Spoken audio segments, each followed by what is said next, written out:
Welcome back now for the news in detail. We begin from India, whose Supreme Court has ordered Narendra Modi's government to restore selective normalcy in occupied Kashmir. Hearing pleas against the revocation of Kashmir's special status, the court said India's national interest must take priority during the restoration process. Chief Justice Ranjan Gogoi said he will visit the Jammu and Kashmir High Court to evaluate the situation on the ground. Meanwhile, former Chief Minister of Indian-occupied Kashmir Farooq Abdullah has been arrested under the controversial Public Safety Act. India's Home Ministry issued the detention orders for Abdullah hours before the Indian Supreme Court's hearing on the Kashmir crisis.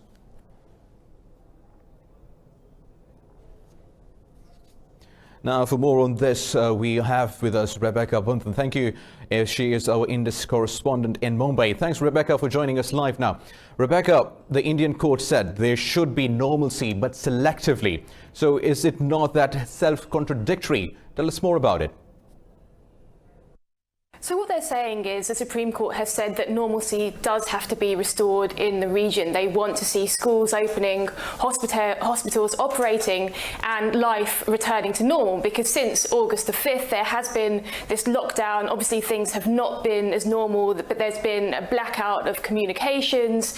A number of people have been under house arrest, people have been detained, people have not been freely moving about, media coverage has not been freely facilitated, which has been a complaint of many media outlets. A lot of information just isn't freely moving around. So this has been a major concern since Kashmir's special status was revoked on August 5th by the Indian government. So the Supreme Court, now having heard these pleas, is saying that normalcy does have to be returned, but it's also recognising that this is an abnormal, exceptional set of circumstances, and that there is the issue of there's national interest, concerns about security, and so on. And that's why it's saying that although restrictions, it's implying, have to be eased, that can't necessarily all be done in one go. It's saying it has to be done on a selective basis, suggesting that perhaps things have to be monitored quite closely to see that the violence, any potential outbreaks of violence are minimised and so on. So I think that seems to be the issue here. All right, Rebecca, there are reports that the Chief Justice may visit Srinagar to know, the realities on the ground. And the international media has already covered the dire on-ground situation in the occupied valley. So, Rebecca, will he be reviewing that?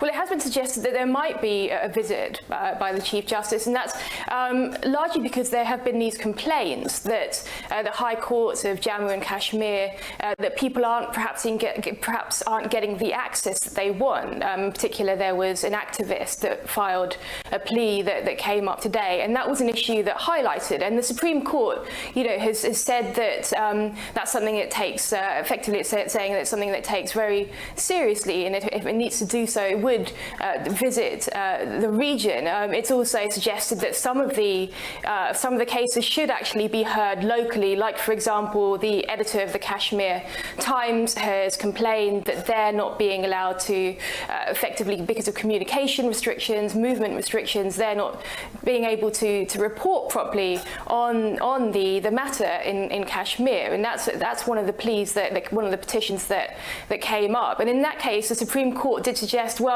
is this a local issue, and is it something that should be heard by the Jammu and Kashmir High Court rather than the Supreme Court? But then obviously they need to make sure that those cases are being heard properly in the region, and now that's something that's definitely going to be looked into from what we've heard from what's come out of the Supreme Court today. Right, thanks, Rebecca, for your time. Now, moving on. Indian troops have martyred 3 unarmed youths in occupied Kashmir amid the ongoing lockdown. Occupation forces martyred 2 youths during a cordon and search operation in Kathua district. The 3rd youth was martyred in Jammu city. The Kashmiri media says the killing of 2 happened during an encounter staged by Indian security forces. It reported that Indian police in Jammu tortured the 3rd martyr to death. Meanwhile, the Welfare Party of India says 40,000 Kashmiris have been arrested since August 5th, when India revoked the valley's special status. Indian officials say 20 protests a day are being staged in occupied Kashmir since its illegal annexation by New Delhi on 5th of August. The Indian officials revealed that Srinagar, Baramulla and Pulwama districts have been the focal points for the angry public protests. The officials said more than 200 civilians have been injured by Indian occupation forces during the demonstrations. They said 92 Kashmiris have been shot and wounded in the last 2 weeks. Meanwhile, Amnesty International has demanded Indian government to stop gagging the people of Kashmir. In an online petition, Amnesty said the world needs to know what is happening in Indian-occupied Kashmir. Moving on, President Donald Trump says the U.S. is locked and loaded for a response to attacks on Saudi Arabia's oil facilities. He also authorized the use of the U.S. emergency oil stockpile to ensure oil continues to flow after strikes close 5% of the global crude production. President Trump says there is reason to believe the U.S. knows the perpetrators of the attack. Rather than retaliate immediately, the president says he wants to learn the identity of the attackers from Saudi Arabia. Trump rejected reports he is still willing to meet Iran's President Hassan Rouhani unconditionally. The Saudi kingdom's two biggest oil installations were hit on Saturday by drone attacks claimed by Yemen's Houthi rebels. The strikes cut Saudi Arabia's oil production by half.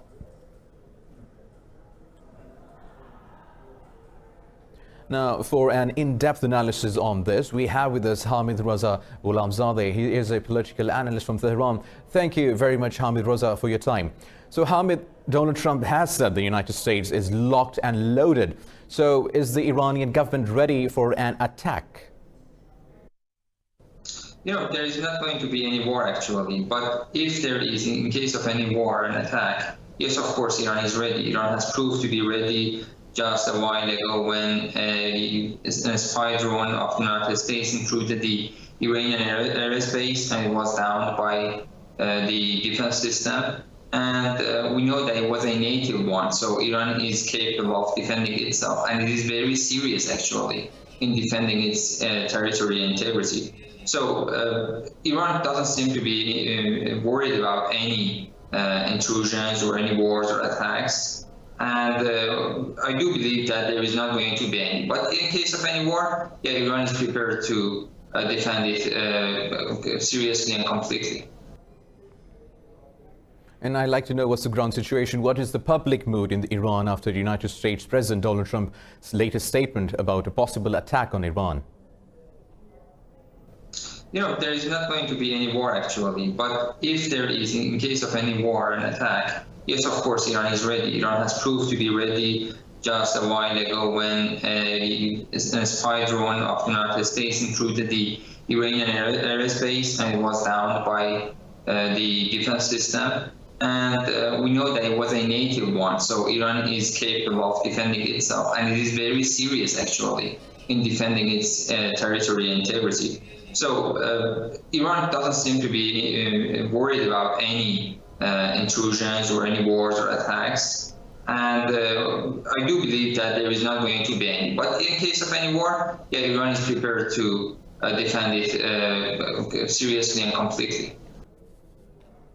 Right, Hamid Raza, thank you for joining us. Now, moving on, Iran says it's ready to work for peace in Yemen with the United Nations and regional countries. Government spokesperson Ali Rabai says that Iran is willing to cooperate for stability in the region. Meanwhile, Yemen's Houthi rebels have said Saudi Arabia's oil processing plants are still a target and could be attacked at any moment. Houthi spokesperson Yahya Sarri'a said the Saudi-led coalition should stop its aggression in Yemen and lift its blockade. He warned foreigners to leave the kingdom's oil-producing areas to avoid becoming collateral damage in the next raid. International oil prices have leaped by 8% after Saudi oil production was halved by drone strikes. Crude futures reached their highest level since May, but have steadied after the U.S. said it would release strategic oil reserves. Driven by fears the U.S. could attack Iran in response to the drone strikes, investors have piled into safe havens. They have lifted gold prices by nearly 1%, while silver has climbed almost 2%. Meanwhile, Turkish President Recep Tayyip Erdogan is meeting Iranian President Hassan Rouhani ahead of fifth round of Syrian talks. During the meeting, Erdogan and Rouhani will discuss regional peace. Ankara is hosting Russian and Iranian counterparts for their latest summit on Syria. The focus of this summit will be on Damascus's push on the last rebel-held bastion of Idlib. Primarily, Turkey is concerned by the steady advance of Syrian forces into the region backed by Russian air power, despite a series of ceasefires. Moving on to anti-establishment candidates have claimed victory with the unofficial results of Tunisia's presidential elections. The 61-year-old law professor Kai Said says he is in pole position. Abdel Fattah Moreau has come in a close second, while jailed media Moghul Nabil also claims he has qualified for the second round of voting. The Election Commission reported a relatively low turnout at 45%, down from 64% in 2014. Official results will be announced tomorrow. A runoff vote will be held in November if nobody secures an absolute majority. The death of President Beji died in July forced the elections to be held 3 months earlier than planned. Parliamentary elections are scheduled to take place in October. Now, Britain's Prime Minister Boris Johnson says he can strike a Brexit deal in the next few weeks. In an interview, Johnson expressed optimism that he could reach a final agreement before an EU summit on October 17th. He reiterated his vow to take the UK out of the EU by October 31st, with or without a deal. Johnson will meet European Commission President Jean-Claude Juncker and EU's Brexit negotiator Michel Barnier today. The meeting in Luxembourg will see Johnson undertake his first Brexit negotiations since becoming Prime Minister in July. Ahead of talks, Johnson said the next few days will be key to his chances of securing an amended Brexit deal.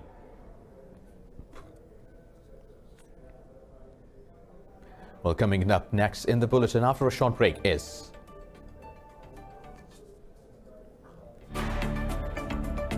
Over 30,000 cyclists race in Russian capital.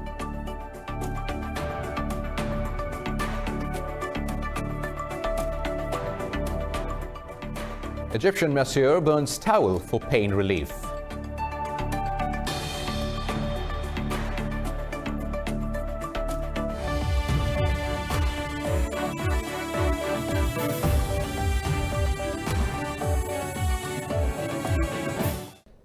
Welcome back. Now moving on with the news stories. The Libyan government has accused Khalifa Haftar's eastern forces of killing dozens of civilians in the city of Tarhuna. In a statement, the government condemned what it calls crimes against the people of the city. It is demanding that the international community and United Nations Security Council immediately work to stop such violations. Tarhuna is 90 kilometers south of Tripoli and controlled by Khalifa Haftar's LNA forces. The fighting in Tarhuna escalated after the GNA of Air Force claimed it killed 3 senior LNA commanders in airstrikes. Haftar's forces launched their renewed bid called Operation Dignity to capture the capital Tripoli last week.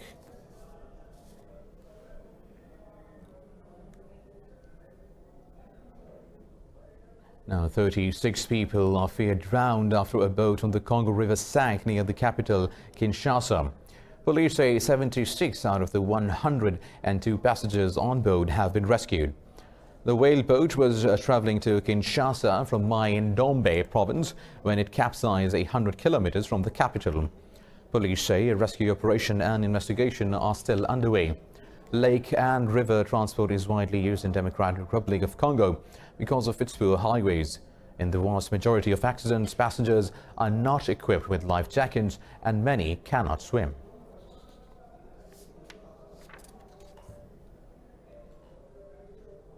More than 30,000 cyclists have taken part in a mass bike ride in Russia's capital, Moscow.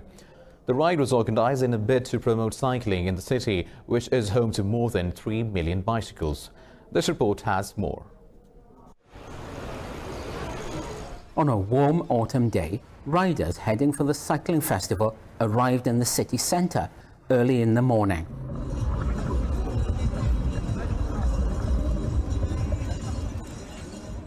Some came dressed in uniforms, brought instruments and took their children along. Muscovites have taken to the bicycle for a range of reasons, but for many, it's a way of avoiding Moscow's notoriously tough traffic.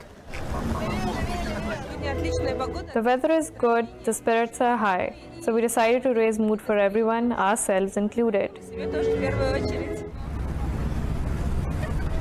The event marks 8 years since the city's first cycling track was created. Cycling has become increasingly popular in Moscow as more protected bike lanes have been laid down in recent years.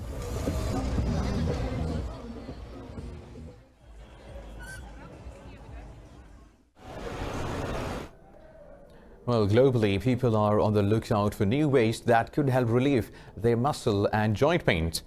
After acupuncture and dry needling, fire seems to be the new remedy in the market. How it's done? Watch this report.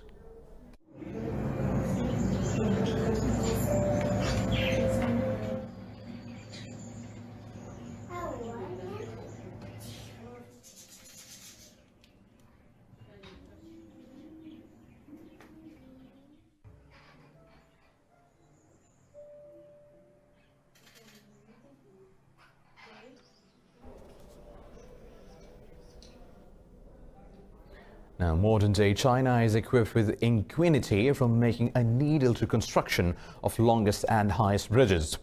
On China's 70th anniversary, watch this report on how the superpower developed its road and bridge construction technology. The longest, highest, and fastest built on the planet, unparalleled is perhaps the best word to describe the scale and ingenuity of China's bridge construction over the past 70 years. From Nanjing's double-decked road-rail Yangtze River Bridge and the world's widest multi-pylon cable-stayed Jiaxing Shaoxing Bridge to the newly operated Hong Kong-Zhuhai-Macau Bridge, China has connected once isolated cities and communities via the world's largest collection of bridges. 8 of the world's 10 highest bridges, including the tallest, the Beipon River Bridge, which is the height of a 200-story building, 6 of the world's 10 longest sea crossing bridges, including the Hong Kong-Zhuhai-Macau, which is also the longest sea bridge in the world and designed to withstand a super typhoon, an 8.0 magnitude earthquake, or a strike by a 300,000-ton cargo vessel, 6 of the world's top 10 suspension bridges, and 7 of the world's top 10 cable-stayed bridges. But the numbers alone mean little without taking into account the influence these structures have on people's lives.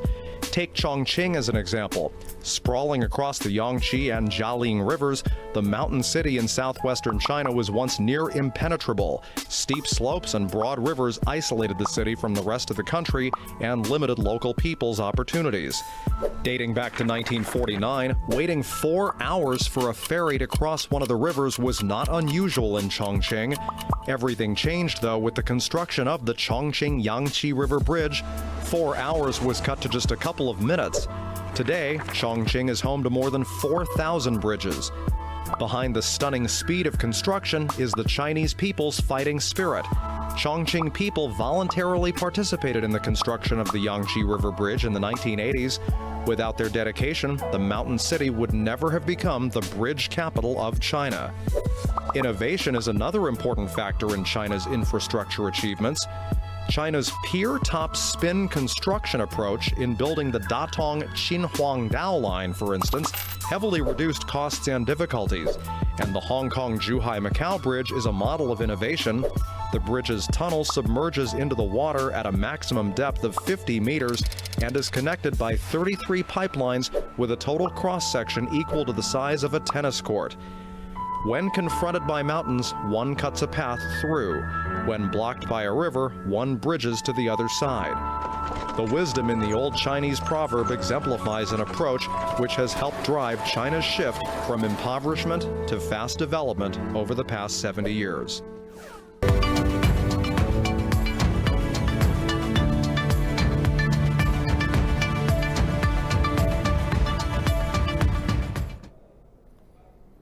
Britain's Trade Minister Liz Truss says striking a deal with New Zealand will be a priority for the UK after Brexit. Truss has arrived in Wellington for talks with her counterpart David Parker today. Truss's three-nation tour also includes Australia and Japan. It is aimed at preparing for trade negotiations after Brexit. Truss said the UK is ready to start working out of the details of negotiations with New Zealand. She said signing an independent trade deal after leaving the bloc is vital for the UK.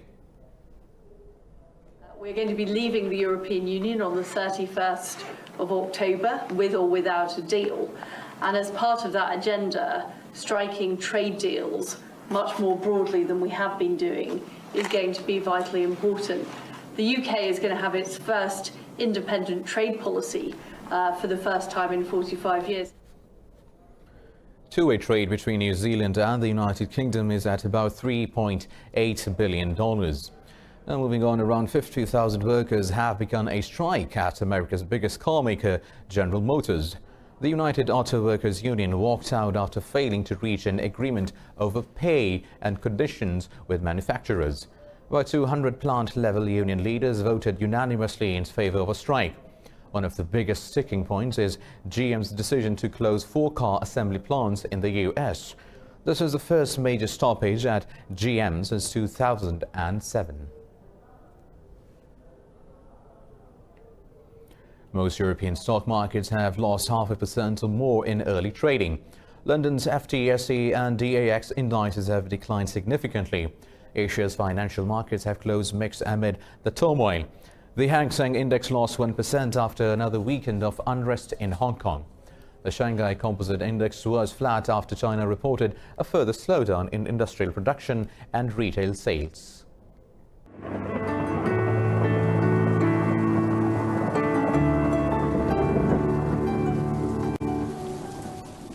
Now let's have a look at the weather updates.